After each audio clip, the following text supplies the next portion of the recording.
That, of course, was Rick and Morty, and the creators are here. Dan Harmon, you know him from Community, of course. And Justin Roiland, you know him from Channel 101 and the voice of Lemongrass. Just so people know. So, guys, you guys are. I've seen a bunch of episodes of this show, and I love it. And you guys are selling it like this. You're saying it's a new Adult Swim, an animated comedy series about a sociopathic scientist who drags his unintelligent grandson on insanely dangerous adventures across the universe. Or I like to call it Eddie and Grandpa. Because when I saw it, it reminded me of the Munsters. Like, you know, because Grandpa is crazy and Eddie's there and he's dragging him around and all these things. That's actually a good, I hadn't thought of that parallel. Grandpa Munster was, he was more a friend to Eddie than, that just seems too loud, but okay, I'll take your word for it. You tell us. And Harmon was kind of stupid. Backwards skate only, ladies. Yes, Grandpa Munster, good call. Yeah, and Rick is a sociopathic, insane, almost endlessly powerful scientist / grandpa that is a horrible influence on Morty, his kind of naive, innocent, and less intelligent 14-year-old grandson. And the father's dopey. And Chris Parnell, who plays Morty's dad, is very Charlie Brown, very sort of just an everyman, a simpleton. He married out of his league. Some people. He's like a beta male that got his high school girlfriend pregnant and loves her very much, and she loves him too. They thought about it in terms of backstory. This isn't what the pilot's about, but that's what defines that relationship. Is you've got a guy who is pretty convinced that if that marriage hadn't started with the conception of a child, she might be out the door. Because she's very smart, and Rick is her father, not his. Hanging on by a thread, that marriage. Which is fun. As we can see from the trailer, and again, I've seen some episodes, it's very sci-fi, and you sort of parody some things, and we're going to show like 10 minutes of an episode, and I think everybody's going to like that. But it also feels like, I was watching it, kind of felt, in a weird way, kind of like movie-ish. It had like a cinematic kind of vibe to it. How are you getting that? Is that what you're going for? We're scoring it, like the Family Guys and the Simpsons and all those kind of shows, they're all sort of more sitcom template with the family. We've taken the approach to the animated half-hour show. We've done the family thing, but we're scoring it cinematically. We've got a guy named Ryan Elder who's just incredible and does these beautiful kind of action cinematic movie-type score that accompanies the show that just gives it a very unique flavor. That sort of sets it apart. I think also visually it's different, than those other shows. I just saw the sign that you were. It says "Speak directly into microphone" up on the table. Little inside the sausage factory. Or you can factory. turn it up a little bit or something. But you know what I liked about the animation too is it's not too polished. It's like a little rough, and I hate when anything is polished it. Well, it's a rough polish. It's not like too smooth, and it's a little rough.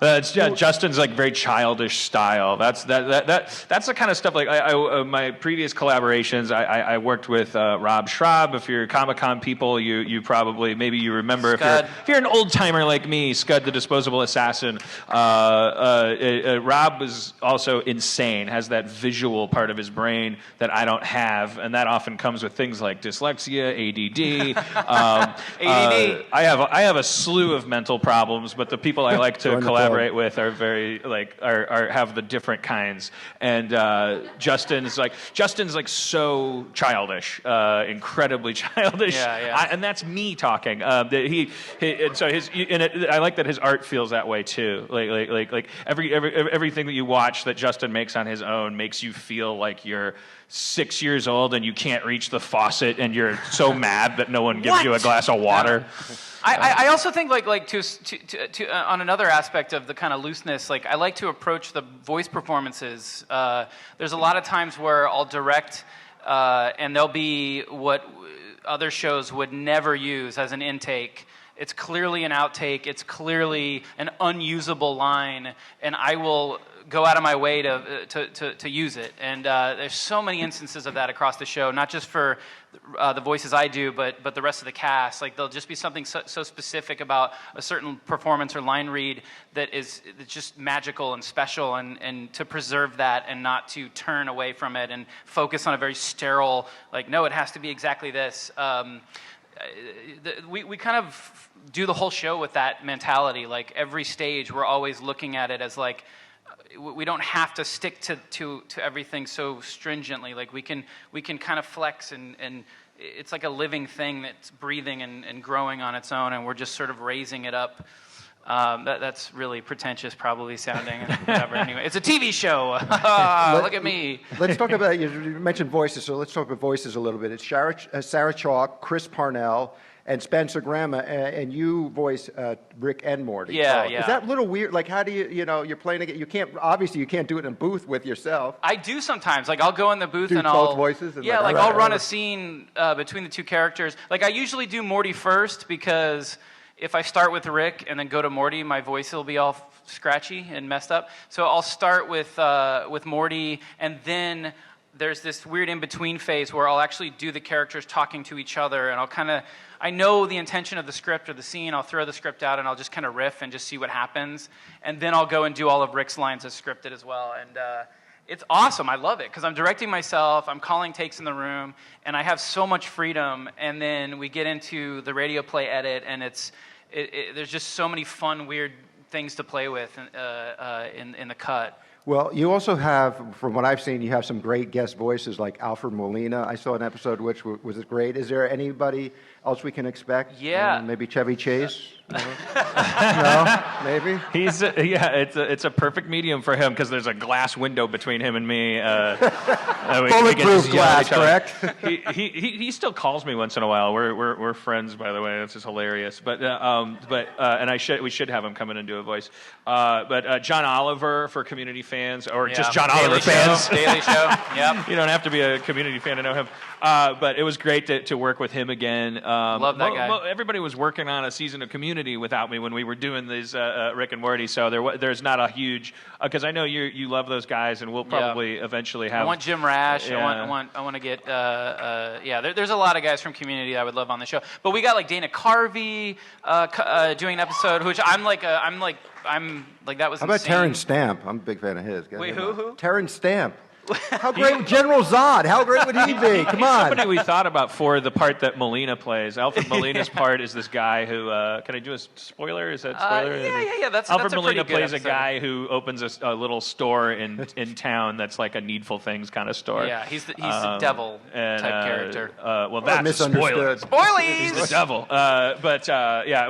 We thought of all those guys. Like, I would love to work with Terrence Stamp. But we tried to get David Bowie too, but he's a tough get. Terrence Stamp would be Season better. 2. Well, we've been talking about it. How we watch, we got like 10, 12 minutes? So we have this is Set it up. basically. Oh, and it premieres in December. You don't know exactly when, though, right? The show, we don't have an exact date, but the show will premiere in December on Adult Swim. It's 22 minutes, so not a quarter hour. And what we're going to show you today is just the first half of technically the second episode that's going to air. So it's never been seen before, so this is like a first sneak. Yeah, you saw it. Yeah, I saw it too. does it have like music under it? There's music. It's a rough mix. Please forgive. There's a few moments where you're going to kind of see inside the sausage factory type stuff. Like there's some rough boards in the middle. Consider yourself like lucky to be able to see a really rough kind of. No one else will ever see something like this unless they put it online for God knows where, on the DVD or something. So. I posted it. Yeah. It's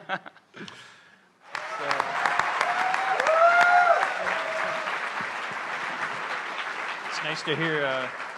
Nice to hear reaction. So, guys, this is the first time you've seen it with anybody, right? Yeah. Some of those jokes were landing. That's good. I think everybody liked it, right? I mean, it's. Thank you.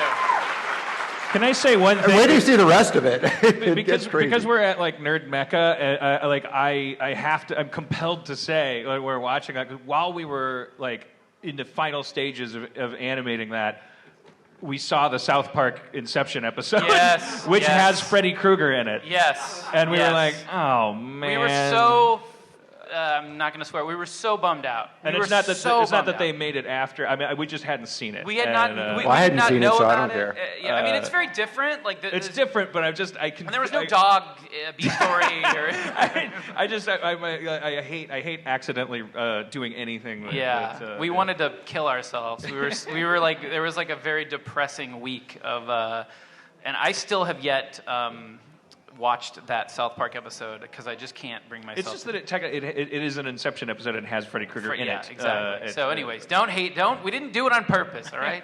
We're going to do some questions now. Does anybody have questions? There's a mic right there. Go, go, go. Try to be intelligent. And that was, by the way, the Or at least first funny. half. So the next, tune in December to see how that plays out. Go ahead. This is a question for Justin. I heard that you used your power as showrunner to hire some voice actors from Degrassi. Is this true? Yes. That seems like I got an use of Aislinn power. Paul, who plays Claire, on the show, and then I got Cassie Steele, who you also might know from LA Complex, and her music career. And those two are later in the season as high school students, and I was incredibly excited. And I'm sure there's maybe one of you that cares or knows, right? Is that no, a couple? Oh, a couple? Okay, let's give Next it up question. for the Degrassi Next Generation kids. You also got like half the cast of Farscape in there, right? I tried. Next up. I tried. I got a lot of them. Step right up, young man. I also had a question for Justin, and this is, you had a version of this as a short from 2006. Yeah. Where can we see that? If you go to roilandtv.com, it's on there, and then it's on it's been reposted on YouTube a bunch. I debated whether or not I should just take it down, but then I discovered that I'm not Prince, and I can't remove. I don't have the power to remove things from the internet, so I just put it on my own website, and I'm owning it. What was your original inspiration for that dynamic there? That short? Yeah. Just those two characters, doing those two characters talking back and forth, and then really mainly more than anything, just to shock a bunch of people. I wanted to hear the squeals of disgust from a room. If you guys watch the original short, be warned, it's like borderline X-rated, and it's got nothing in common with this show other than the voices I'm doing for the two main characters. And I just did it to blow off some steam and to just upset an audience of people. I have a question. And- I have a question. I love Rick's voice. Can you do it? Oh yeah, Morty, come here. Oh geez, Rick, what are we gonna do today? I want to show you something, Morty. I want to show you something that's really important, Morty. Well, what is it, Rick? I'm gonna show you my big, disgusting. See, and then that's where because like that's kind of like what the original cartoon is like, basically. You guys are really cool. Could I get your autograph after? Yeah. No. If the Adult Swim PR people don't drag us out of here. Next question. Just say I'd be yes to happy him to. and then let them drag you out. Okay, We can't fine. say no in Yeah, front you're of right. it. I would love to. I'll sign all of your boobs and everything, and you can get it tattooed. I don't think on. anybody was offering that, dude. I will yeah, only yeah, sign yeah. one No. of your boobs. Well, hey Justin, hey Dan. This is, I guess, mostly for Justin, but I, for like the past year, have been a huge fan of the original short. Okay. And I just want to say, you're like, the fact that you're keeping like the intermittent burps and like drool in Oh, there yeah. makes me, the like schlecky noises makes me so happy, and just your voice work and your cartoon work's some of the funniest I've ever seen. Like I could Thank just, like, you. I could like kiss you, like seriously. You're Oh my great. God! Wow. Is that a question? Or? No, it's just a little dream of mine. But the question is, the fact that you took that little short and you made it into like this show. I'm actually hoping to be creating a short and hopefully pitching it. Do you have any advice for me? Just whatever you do, make sure that when you go in and you pitch, that you are incredibly passionate about it and have no second guesses or no reservations about what you're pitching, and you should be fine. I mean, it's worked for me. Every time I go and I pitch something that I feel like was sort of put together, manufactured for the eyes of whoever I'm pitching to, it usually doesn't, I don't sell it. But if it's something that I made that's honest and true and came from like my actual, like I really believed in it, then I will sell it. So that's the best advice I could give you. And that's very broad, but like, yeah. And thank you. That's so sweet of you to say that. I have a Thank question you. for Dan. And by the way, the show Beyond the Short, so much credit. It's about time I got some attention. I mean, we took these two guys, and yes, we held over their burps and the core things that made them funny and interesting, but we built this whole show around that, and much credit must go to him. You guys are both fantastic. Thank you. Thank you so much. Yeah. Dan, what I was going to ask you, I mean, And I'll make out with you later, as long as my fiance doesn't mind.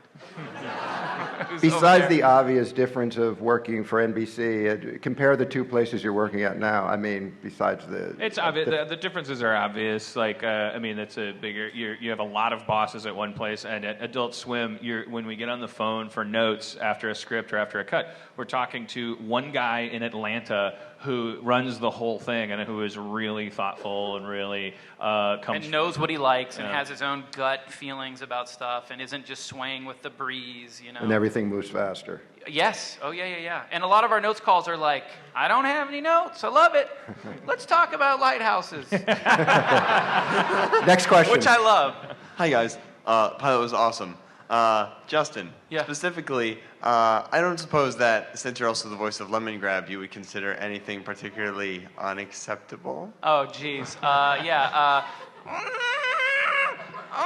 This castle is in unacceptable condition! Yeah. I really have to check this show out. Yeah, he's never seen it, so he's like, what the hell did you just do? That's all I want to know. Now he wants to watch it. It wasn't perfect, but it was fun. You could be making that up with all of them. I know, playing a practical joke on me. It's Sorry, like, could you say fire hydrant? It's like Party Down when the guy's like, what's the line in all the commercials they have him? Yeah, are we having fun yet? It's like that. Like he doesn't. That's yeah. Next up. Anyways. Most of the shows on Adult Swim are generally a quarter hour. Is there a reason why you've gone for half hour instead? Like a specific reason, or?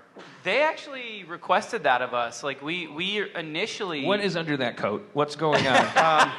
All right, just. Nothing is All what's right. going on. Okay. His penis is out. No. Hey now. Yeah. No, we initially thought we were gonna do the 11-minute, and then they asked us for the 22, and we rose to the challenge or the whatever. I think Adult Swim has plans. I don't know if I'm compromising their military strategy or anything, but I think they're ambitious about slowly expanding chronologically outward. And this show is very we're very flattered to think that we're maybe one of their flagships. I mean, China, Illinois too, like is half hour now. I think it's sort of a mandate where they're looking to. I love it. They're looking to open things up to the 22-minute format. I think it's been very successful over at Fox, obviously, and to do that at Cartoon Network at Adult Swim is a really interesting prospect based on the creative freedom that's provided. I just want to say, if David Bowie will do SpongeBob SquarePants, I think if you press hard enough, you can get him on. Next question. We got a few minutes left. Okay. Let's go. Okay, so Dan, when is Community Season 5 airing, and how is Abed going to go on without Troy for half the season? I don't. Any day now is the answer to the first one, and Abed's a pretty rich character. How will Troy get by without being on Community? And that's what he's going to be out there without Abed. It's sad. I want to cry. So we'll keep it speeding along. Next question. Dan, creatively, you've stretched the physical world and Community a lot. Talk about my pants. Talk about the freedom that the animated world gives you, and also, are we ever going to get a digital download of your book? The freedom is conceptually like, because you can say that someone has like a different shaped head, and they can have a different shaped head, which is impossible in animation. The weird thing is that you can't say, oh, there's 5,000 dogs in this dog army. It's almost just as expensive as it would be because individual characters have to be designed, which is almost like giving birth to them in real life. Characters a build and but the freedom is comedic timing, which I think we're all living in a post-Simpsons comedic world where even 30 Rock, Arrested Development, all of the post-Simpsons live-action single-camera sitcoms, their timing, I think that I don't know if they know it or not, but I feel like we all kind of realized watching The Simpsons how funny a joke could be when the writers had absolute full control over the timing of something, and we kind of it changed the way we think about timing in comedy and layering in comedy. So there's freedom there too that actually is just I don't know. You have a lot more time to make sure things are working. A lot more moments or checkpoints. But you don't have time to watch South Park and make sure that they. You could be working on an episode for 6 months and then South Park just in a week produce, and you're like, oh my God, I'm gonna kill myself. Go. Simpsons did it. I was watching the Rick character, and it was nice to see somebody on television who was relatable, and I was just wondering if he was based on anybody specific or amalgam of. There's a lot of Dan in there. There's a lot of me in there, just in the weird sort of specific kind of stumbles and burps and all that kind of stuff. But really, I think it's just us. It's you and me, right? It's like a combo. It's us. It's because you got to write what you know, but it's also that nerd Hulk in everybody. He's Mark Zuckerberg. He's Doctor Who. He's Ford Prefect. He's Willy Wonka. He's the guy that has such bigger fish to fry that he can't even be bothered to explain it to you. Yeah. And it makes him cranky, powerful. and it makes him drink, and it makes him not choose his words correctly. And sometimes he'll get on Reddit and he'll just go off. Yeah. And he doesn't care. Yeah. Everybody. Oh, sorry, whoops. Next question. I can't swear. Just wondering, we've heard a lot of talk about burps. Just wondering, how many burps can we expect in the first season? I actually pulled back a little bit. The pilot had Bummer. a burp every single line, and we were kind of like, there's certain times where the burps work really, really well, and then there's other times where they kind of step on a joke or they get in the way. So we definitely have kind of pulled back. But as you saw, I mean, that's the final, I mean, in terms of the audio and everything, that's the final thing for that. So I don't know, what is it, you could make a drinking game out of it. Every time Rick burps, you take a shot of 151. Just get wasted and puke everywhere on your sister-in-law's carpet and all over her couch. Next up, let's get these last two questions in. Hey, Justin, I know you're a big fan of video games. Yeah. And I also know that Adult Swim tends to put out a lot of really popular video games on their website, like the Amateur Surgeon, that weird unicorn game. Anything planned for video games and your show on the Adult Swim website? There's a video game in development right now that's being timed for the show's launch. It's an adventure-style game. We're in the middle of it. The train is on the track speeding ahead, and I feel like I'm running beside it, trying to catch up to it. So, but it's yes. To answer your question, it should be an interesting point and click kind of fun little weird Rick and Morty thing that you can experience on AdultSwim.com once the show launches. I'm looking forward Last to that question. You win a prize. What does she win? Perry. Yeah. Yeah.